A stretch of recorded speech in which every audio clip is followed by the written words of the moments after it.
What is your take on the theme for 2022, Break the Bias? I think this year's theme, Break the Bias, I say it's interesting, but it's crucial, right? You know, if we want to create equality for all, we have to put the spotlight on the fact that bias exists. And a lot of the time what we see is unconscious bias, whether it's in the workplace or socially, in the culture that we actually have of, you know, banter, you know, that didn't used to be a thing many moons ago, but everything's a bit of a joke and things get sort of washed off in that manner. You see it in the press these days. Somebody said something on social media years ago and it comes back, but times are changing, and I think everybody has a responsibility to call out things as they see them in order to create that environment for equal opportunities going forward. Do you think enough is being done by your industry to break the bias?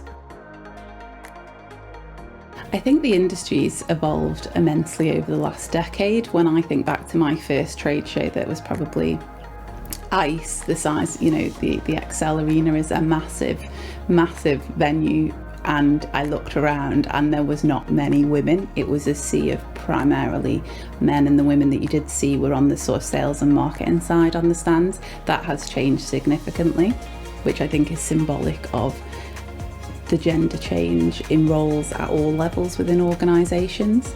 If I think to C-level positions, Denise Coates has always been the woman that was, you know, the woman CEO, sort of primarily heading the flag for women in our sector. Closer to home at Games Global, we have a very strong split in our executive team.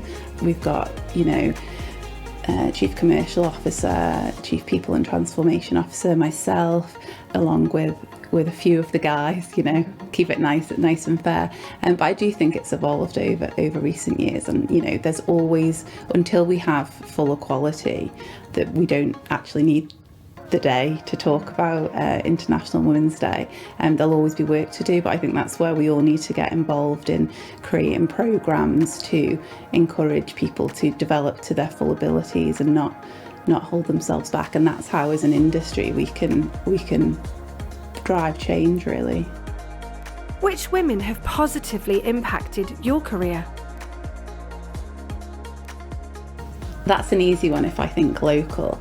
When I started in the Gambling Commission about 12 years ago, Claire Milne, who is a local partner in Appleby, was actually the chairwoman at the Gambling Commission at the time, and I'd moved from the tax office into the gambling arena, and it was all fresh and new to me, and I sort of didn't, you know, bright-eyed, bushy-tailed, what's this all about? And Claire came in for the first commission meeting as chairwoman on a committee of, the rest were men at the time, and I always found her such an inspirational sort of role model.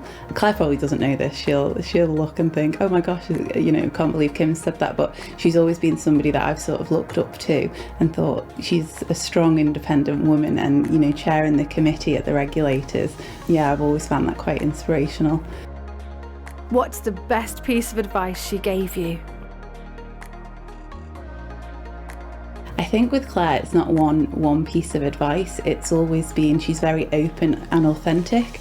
As somebody who was just starting out in the sector, having somebody you can speak to that gives you guidance where you need it and support, or, you know, can give constructive criticism and that type of thing, that's what's been key to helping drive me in my career, for sure. What advice do you have for women starting out in your sector? You just have to go for it, and that it's not just for, you know, this industry, but for any. I think generally women have this ability to put up invisible barriers for themselves, and, you know, going with this year's theme, Break the Bias, we're talking about equality, inequality, and creating equality, and actually sometimes we can be guilty of holding ourselves back, so it takes everybody, you know, together to sort of break that mould. And I think, yeah, getting into e-gaming, look for something that sparks your interest, you know, reach out to companies, individuals, and just go from there, really. What did you want to be when you were younger? When I was younger, it definitely wasn't compliance, because I don't think children would even know what that was, and it certainly wasn't the iGaming industry. The internet probably just existed when I was a child, but in my early years I always wanted to be a pilot. Yeah. Will you help break the bias?